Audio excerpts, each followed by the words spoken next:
সমস্যা আলেম ওলামা চলে যেতেন।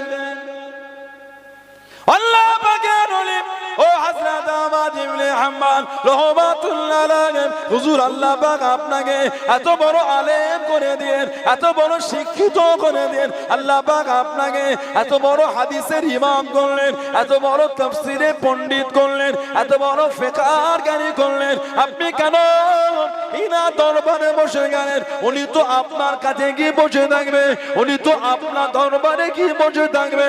ও যুবক, আল্লাহর ওলি চার ইমামের এক ইমাম হযরত ইমাম আহমদ ইবনে হাম্বল রাহমাতুল্লাহ জানিয়ে দিলেন, ও সমস্ত আলেম উলামা গণের আমি আহমদ ইবনে হাম্বল, আল্লাহ পাক আমাকে যাহিরি ইলম শিখিয়েছে, হাদিস শরীফের ইলম দিয়েছেন, তাফসীরের ইলম দিয়েছেন, ফিকহের জ্ঞান দিয়েছেন। আমি আহমদ ইবনে হাম্বল এখনো পর্যন্ত আল্লাহ পাকে অর্জন করতে পারিলাম। হযরত বিশর আল হাফি রাহমাতুল্লাহ আলাইহি আল্লাহ পাকে অর্জন করে নিয়েছেন, আল্লাহ পাকে অর্জন করে নিয়েছেন। কিভাবে অর্জন করলেন, কিভাবে আল্লাহকে পেলেন, ওই শিক্ষাটা নেবার জন্য, ওই রাস্তাটা শিখবো বলে হযরত বিশর আল হাফি রাহমাতুল্লাহ আলাইহি দরবারে গিয়ে বসেছি। জোরে বলুন সুবহান, আর একটু জোরে বলুন সুবহান।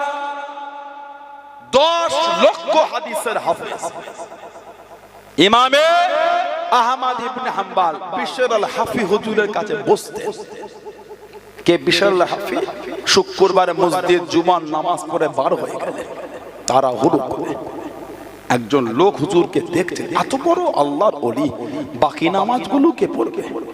সবাই হুজুরের নাম করে, দেখি যায় কোথায় আজকে হুজুর। মসজিদ থেকে বার হয়ে কিছুটা হেঁটে গিয়ে কাবাবের দোকান থেকে কাবাব কিনেছে। ওহ, নামাজ পড়তে পড়তে মানে কাবাব খাওয়ার ঝোঁক হয়েছে, ওই জন্য বাকি নামাজ না পড়ে কাবাব খেতে বার হয়ে গেছে। আর একটু আগিয়ে গিয়ে একটু নরম রুটি কিনেছে, রুটি। ও বাবা, রুটি দিয়ে কাবাব খাবে? যাই দেখি আজকে কোথায়, টুকটুক করে হেঁটে হেঁটে একটু বন জঙ্গলে ঢুকছে। ও বাবা, লোকালয়ে খাবে না, জঙ্গলে খাবে লুকিয়ে।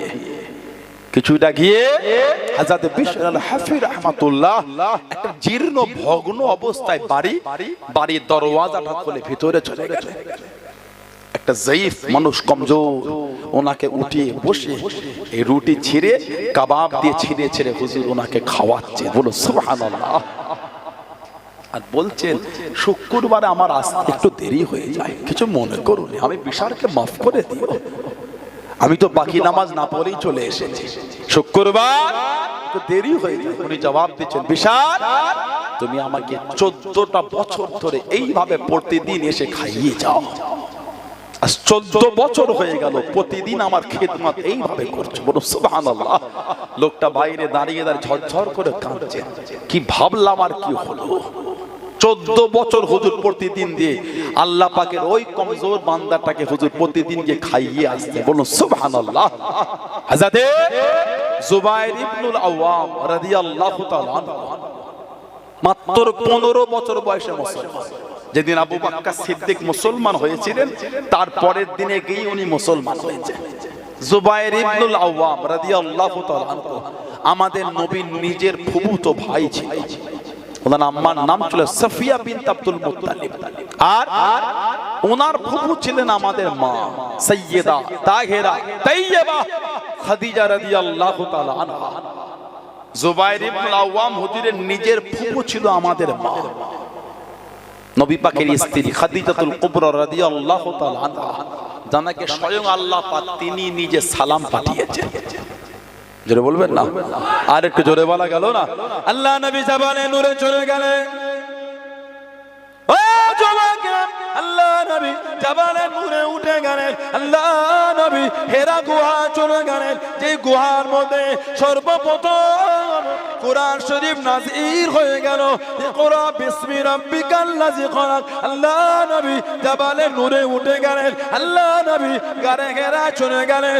আম্মা জান হযরত খাদিজাতুল কুবরা রাদিয়াল্লাহু তাআলা আনহা বুক টেনে কষ্ট করে পাথর ধরে জুড়ে জাবালে নূরে উঠে যেতেন। জাবালে নূরে চলে গিয়ে আল্লাহ নবীকে খাদ্যখানা পৌঁছে দিলেন, খাদ্যখানা আগিয়ে দিলেন। ও যুবকেরা, ও আমার মুরব্বি বাপ জানেরা, মায়েরা, বোনেরা, মহিলা, আল্লাহ পাকের দরবারে এতটা পছন্দ হয়ে গেল, এতটা কবুল হয়ে গেল।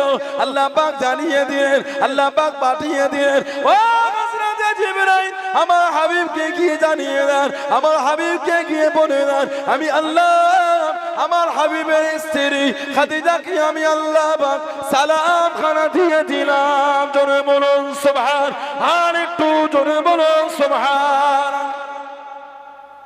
হাবিব পাহাড়ের চূড়ায় হাবিবের ভালোবাসায় খাদ্য নিয়ে উঠে গেছে। যাও আমার হাবিবকে বলো, আমি আল্লাহ তো খুশি হয়েছি, আমি আল্লাহ খাদিজাকে সালাম পাঠালাম। মায়ের যত টাকা সব নবীর কদমে দিয়েছেন আল্লাহ দ্বীনের জন্য। মদিনা মক্কা শরীফের বড় ব্যবসায়ী আমার মা আল্লাহ রাসূলকে প্রস্তাব দিয়েছিলেন ম্যানেজারের দায়িত্ব, নবী নিলেন। এতটা সততার সাথে আমাদের নবীকে সবাই ডাকতো আল আমিন। সুবহানাল্লাহ বললেন না? 63 বছরের জীবন পৃথিবীর ইতিহাসে দ্বিতীয় দেখাতে পারবেন না। পৃথিবীর ইতিহাস দ্বিতীয় দেখাতে পারবে না। 63 বছরের জীবন একটা মিথ্যা নয়। সুবহানাল্লাহ বলেন।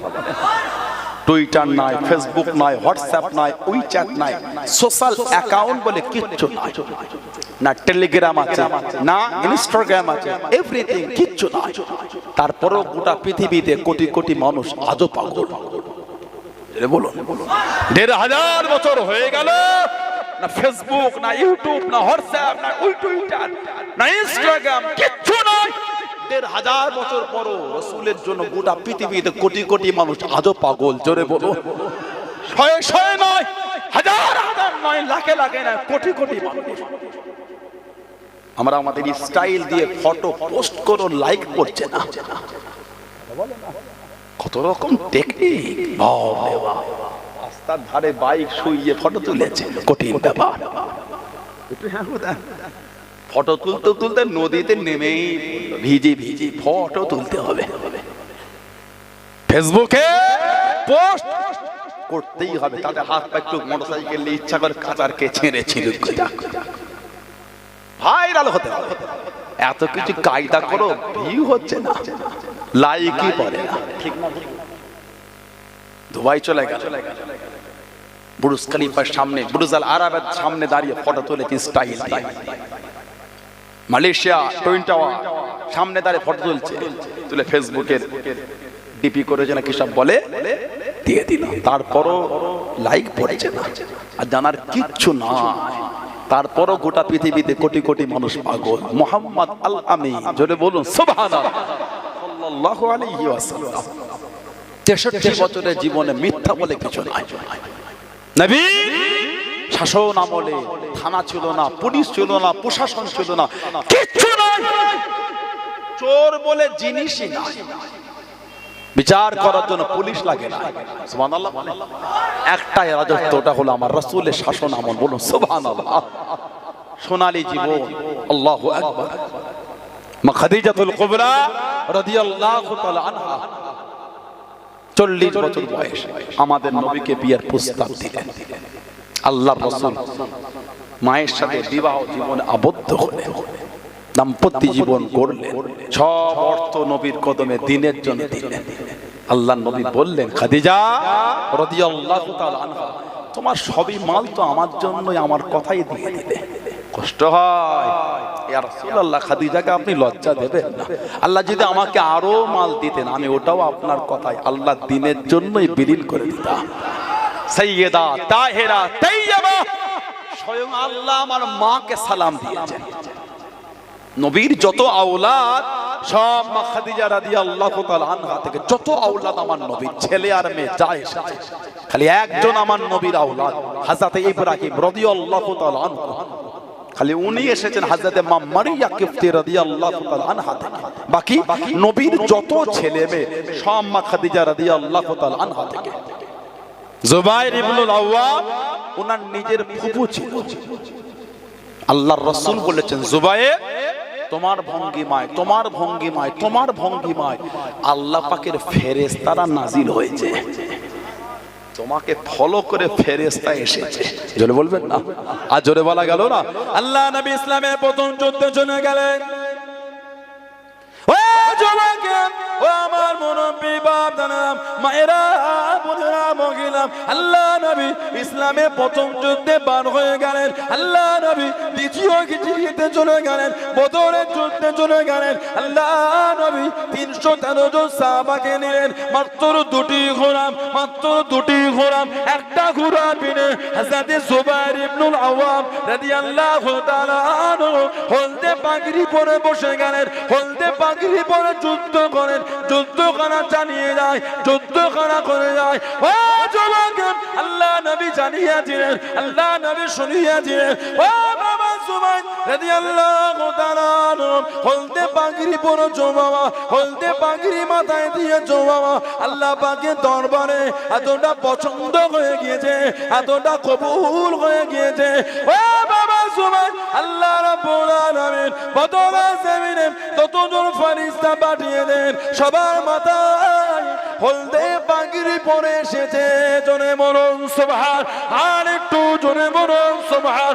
ও বাবা জুবাইর, তোমার ভঙ্গিমায় তোমার ভঙ্গিমায় আল্লাহ পাকের ফেরেশতারা নাজিল হয়েছে। জোরে বলুন সুবহান। তুমি মাথায় হলদে পাগড়ি পরেছো, যত ফেরেশতা বদরে এসেছে সবার মাথাতেই হলদে পাগড়ি। তোমার ভঙ্গিমায় ফেরেশতা এসেছে, বললেন না সুবহানাল্লাহ? এত দবদবা আল্লাহ ওনাকে দিয়েছে, এত ক্ষমতা, একদিকে একা একদিকে 1000, তারপরও জয়ী হয়ে যেতেন। কাফেররা যুদ্ধের ময়দানে গিয়ে বলতো হলদে পাগড়িটা কই? ও তো একাই ময়দান ফাঁকা করে ফেলবে। সুবহানাল্লাহ বলবেন না? এত ক্ষমতা। আশারায়ে মুবাশশিরা, আশার মানে 10, বাশশারা এবার শুরু থেকে মুবাশশির মানে 10 জন আল্লাহর রাসূলের সুসংবাদপ্রাপ্ত সাহাবা। প্রথম সারির প্রথম দিকে নবীর নাম ধরে ধরে বলেছেন জান্নাতি। এই 10 জনের মধ্যে উনি একজন, জুবাইর রাদিয়াল্লাহু তাআলা আনহু। নবীর নাম ধরে বলেছেন আপনি জান্নাতি। বলুন সুবহানাল্লাহ, আলহামদুলিল্লাহ। নবীর সব সাহাবারাই জান্নাতি, বলুন না সুবহানাল্লাহ। তারপরও প্রথম সারির মক্কা শরীফের জীবন 10 জনের নাম নবী বলেছেন। এটা জানেন না বলে উম্মাতকে গোমরার দিকে ঠেলবে, যেটা জানেন না ওটা আগ বেরিয়ে বলে মানুষের কাছে হাসির খোরাক হতে যাবেন না। আল্লাহ পাক এই সমস্ত ব্যক্তিদের জবান আল্লাহ লাগাম লাগিয়ে দেন, বলেন আমিন। আল্লাহ পাক ফিতনা থেকে উম্মাতকে দূরে রাখেন, সকলে বলুন আমিন। আল্লাহ সকলের মধ্যে ভুল বোঝাবুঝিকে মিটিয়ে আল্লাহ হকের উপর সকলকে একসাথে চলা তৌফিক দান করে, বলেন আমিন। জোরে বলেন আল্লাহুম্মা আমিন। হযরত আমর ইবনুল আস রাদিয়াল্লাহু তাআলা আনহু, খালিদ বিন ওয়ালিদ রাদিয়াল্লাহু তাআলা, উসমান ইবনে তালহা, তিনজন যাচ্ছেন। হযরত খালিদ বিন ওয়ালিদ রাদিয়াল্লাহু তাআলা ইন্তেকালে লাগে বিছানায় শুয়ে কাঁদছেন, আর বিবিকে বলছেন দেখো তো শরীরের মধ্যে এমন কোন জায়গা ফাঁকা আছে কি, দেখো যেখানে তলোয়ারের আঘাত আর তীরের দাগ হতে বাকি আছে। তলোয়ারের আঘাত আর তীরের দাগ দেখো তো। হুজুরের বিবি দেখছে শরীরে এমন কোন জায়গা নাই, আহা, যেখানে তলোয়ারের দাগ নাই আর তীরের দাগ নাই। ঝরঝর করে কাঁদছেন আর বলছেন গোটা শরীরটাই তলোয়ারের আঘাত আর তীরের দাগ, তারপরও শহীদ হলাম না, তারপরও শহীদ হলাম না। বিবি বলছেন কেন কাঁদেন? আল্লাহ যে আপনাকে সাইফুল্লাহ করেছে, আল্লাহ তলোয়ার। জোরে বলবেন না? আর জোরে বলা গেল না? আল্লাহ আপনাকে সাইফুল্লাহ, আল্লাহ তলোয়ার করেছে। আল্লাহ নবীর সামনে চলে গেলেন, আল্লাহ নবীর কাছে দেখি দাঁড়িয়ে গেলেন। আসসালামু আলাইকুম ইয়া রাসূলুল্লাহ, হাবিবাল্লাহ। আল্লাহ নবী সালামে জবাব করে দিলেন, আল্লাহ নবী উত্তর করে দিলেন, ইয়া রাসূলুল্লাহ, হাবিবাল্লাহ, ইয়া রাসূলুল্লাহ, হাবিবাল্লাহ। আল্লাহ পাকের নবী হুজুর বিয়াদি মাফ করুন, গুস্তাখিটা ক্ষমা করুন, হুজুর আমার জন্য দোয়া করেন, হুজুর আমার জন্য দোয়া করেন, আমি যেন শহীদ হয়ে যাই, আমি যেন শহীদ হয়ে যাই। আল্লাহ নবী জানিয়ে দিয়ে, আল্লাহ নবী শুনিয়ে দিয়ে, ও বাবা খালিদ বীর ওয়ালিদ রাদিয়াল্লাহু তাআলা তুমি শহীদ হবে না বাবা, তুমি শহীদ হবে না বাবা।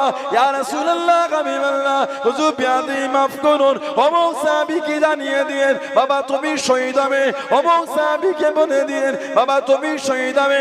ইয়া রাসূলুল্লাহ হাবিবাল্লাহ, ইয়া রাসূলুল্লাহ হাবিবাল্লাহ, আল্লাহ পাকের নবী হুজুর আমি কেন শহীদ হব না? আল্লাহ নবী জানিয়ে দিলেন, আল্লাহ নবী শুনিয়ে দিলেন, ও বাবা খালিদ বিন ওয়ালিদ রাদিয়াল্লাহু তাআলা তুমি হলে আল্লাহ পাকের তলোয়ার, তুমি হলে সাইফুল্লাহ, তুমি হলে সাইফুল্লাহ। আল্লাহ পাক তোমাকে সাইফুল্লাহ করে দিয়েছেন। আল্লাহ পাকের তলোয়ার দুনিয়া কারোর কাছে হারবে না, দুনিয়া কারোর কাছে নত হবে না। ও বাবা খালিদ বিন ওয়ালিদ তুমি হলে আল্লাহ পাকের তলোয়ার। জোরে বলুন সুবহান, আর একটু জোরে বলুন সুবহান। তুমি আল্লাহ তলোয়ার, তুমি আবার কোথা হারবে? না না, তোমার নসিবে শহীদ নাই। তিনজন নবীর দরবারে গেলেন, মুসলমান হবেন অষ্টম হিজরি। আল্লাহ নবীর কাছে বসে গেলেন খালিদ বিন ওয়ালিদ আর উসমান ইবনে তালহা রাদিয়াল্লাহু তাআলা আনহুমা, দুজন সাহাবা মুসলমান হয়ে গেলেন। বলুন সুবহানাল্লাহ। নবী পাক নূরের হাতটা বাড়িয়ে রেখেছেন। হযরত আমর ইবনে আস রাদিয়াল্লাহু তাআলা এই হাতটাকে টেনে নিলেন। আল্লাহর রাসূল বলে কি ব্যাপার, মুসলমান হবে না? হুজুর বিয়াদি মাপ চাই, মুসলমান হব, তবে আমাকে বলেন হুজুর মুসলমান হলে বিগত জীবনের গুনাহগুলি সব মাফ হয়ে যাবে? আল্লাহর রাসূল বলেছেন যে ব্যক্তি আল্লাহর দ্বীনে ফিরে আসে বা আল্লাহর জন্য হিজরত করে, আল্লাহ পাক দয়াময় দয়া করে তার বিগত জীবনের গুনাহগুলি আল্লাহ সব মাফ করে দেন। মুসলমান হয়ে গেলেন। যতদিন নবী পাকের সোহবত পেয়েছেন জীবনও কোনোদিন নবী পাকের দিকে চোখটা তুলে তাকায়নি, লজ্জায় চোখ তুলতে পারতেন না। নবী পাকের সোহবতে বসলে চোখটা নিচের দিকে হয়ে যায়, জীবনও নবীর দিকে চোখ তুলে দেখেনি। হযরতে আমর ইবনে আস রাদিয়াল্লাহু তাআলা ওমর ফারুক পাঠালেন ওনাকে মিশর। এক সময় ওনাকে ওমর ফারুক মিশরের গভর্নর করে দিলেন।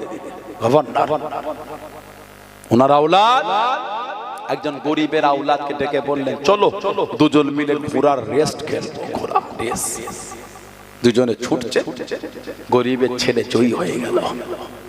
আমর ইবনে আস রাদিয়াল্লাহু তাআলা হুজুরের ছেলে ঘোড়ার পিঠ থেকে নেমে ওনাকে নামিয়ে দুররা চাবুক বেত নিয়ে ওই গরিবের ছেলেকে মেরেছিল। কোমরটা ফেটে রক্ত ঝরেছে। গরিবের ছেলে কাঁদতে কাঁদতে বাপকে বলে আব্বা আমাকে মেরেছে কেন? এই কারণ। চলো, খেলাফতটা চলছে ওমর ফারুকের। ওনার দরবারে গরিব এসে হুজুর আমার ছেলেকে গভর্নরের ছেলে মেরেছে কেন? না হুজুর এই ব্যাপার। হুজুর ডেকে পাঠালেন গভর্নর এবং গভর্নরের ছেলে আসলো, জিজ্ঞাসা করে মেরেছো? হুজুর হুকুম দিলেন এই গরিবের ছেলের হাতে দুররা দাও, বেত চাবুক দাও, দিয়ে বললেন গভর্নরের ছেলেকে গভর্নরের সামনে মারো। গরিবের ছেলে পিটছে।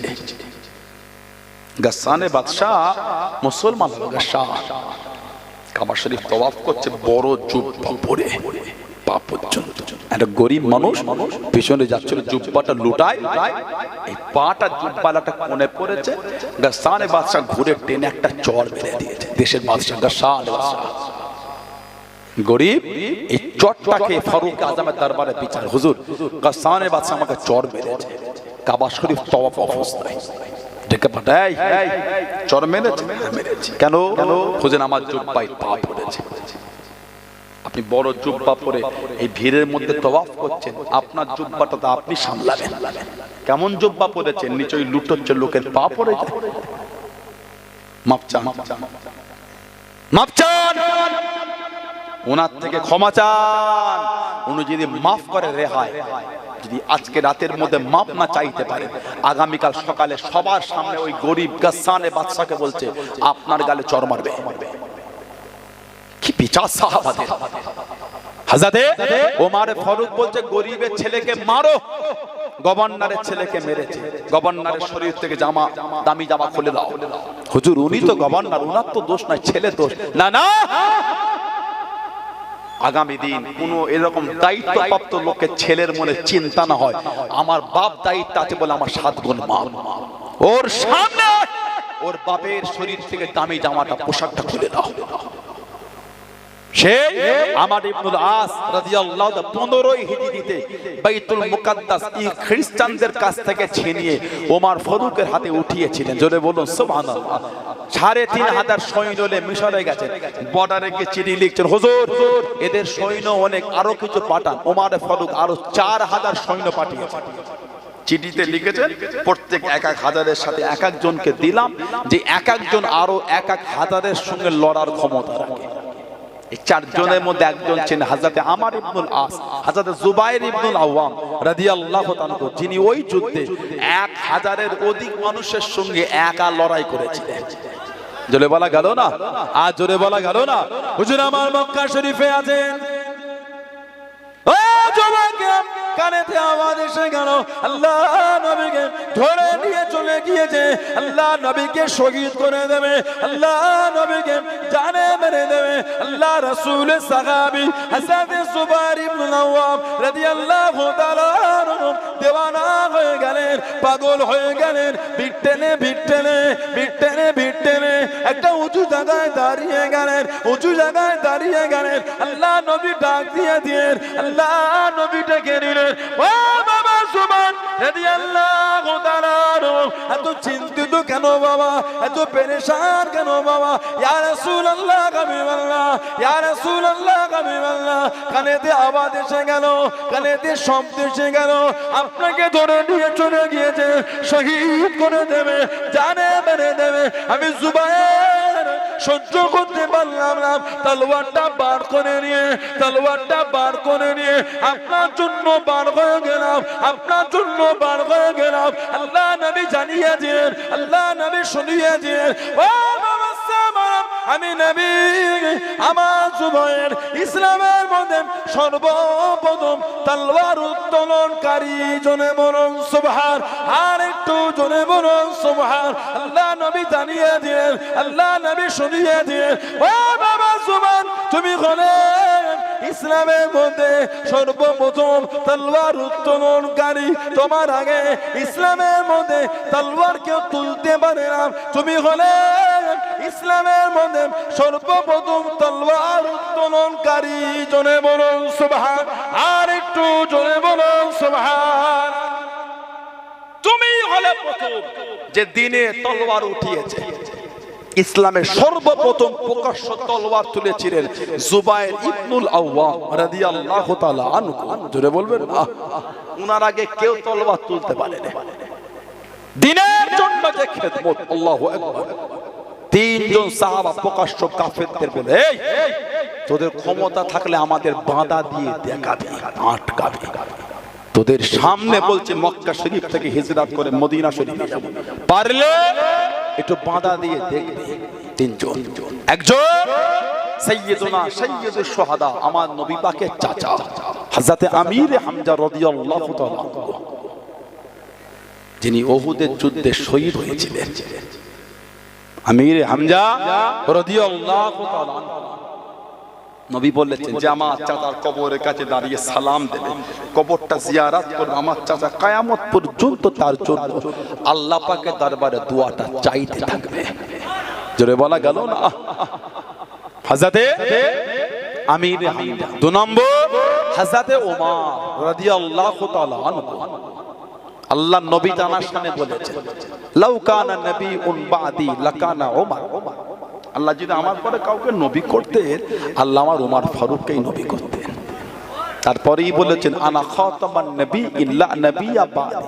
অন্য রিওয়ায়াতে আছে লা বাদি নবিয়্যা, আমি হলাম শেষ নবী, আমার পরে আর হবে না নবী। যদি হতো আল্লাহ আমার ওমর ফারুককেই নবী করতেন।